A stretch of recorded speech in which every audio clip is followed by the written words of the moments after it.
আপনার কাছে আমি জানতে চাই, সূরা ফাতিহায় আমিন শব্দটি না থাকার পরেও কেন আমরা আমিন বলা নিয়ে বাড়াবাড়ি করি? আমিন শব্দটি কিভাবে সংযোজিত হলো?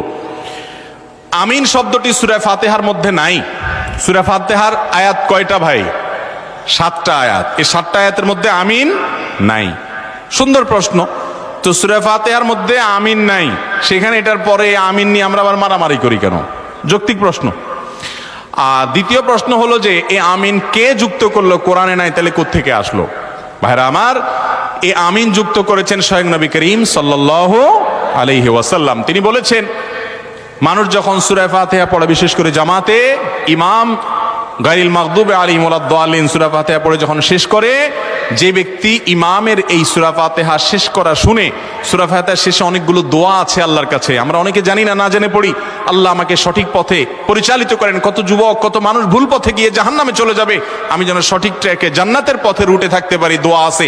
এই দোয়া ইমাম করার পর মুক্তাদিরা যারা আমিন বলে এবং যাদের আমিন ফেরেশতারা ওই সময় আমিন বলে, সে আমিনের সাথে মিলে যাবে, আল্লাহ রাব্বুল আলামিন তাদেরকে মাফ করবেন।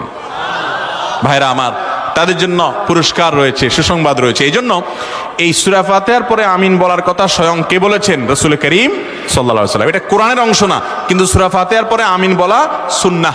সূরা ফাতিহার পরে আমিন বলা কি ভাই? সুন্নাত।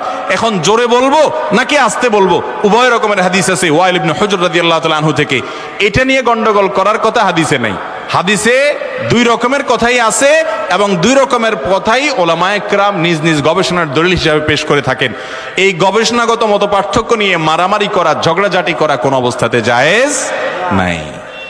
আল্লাহ আমাদেরকে বোঝার তৌফিক দান করুন। এরপর প্রশ্ন হলো, নিজস্ব ব্যক্তিগত অর্থ হাসিলের উদ্দেশ্যে মাহফিলের আয়োজন করে অতিরিক্ত অর্থ গ্রহণ করার ব্যাপারে শরীয়ত কি বলে? বিস্তারিত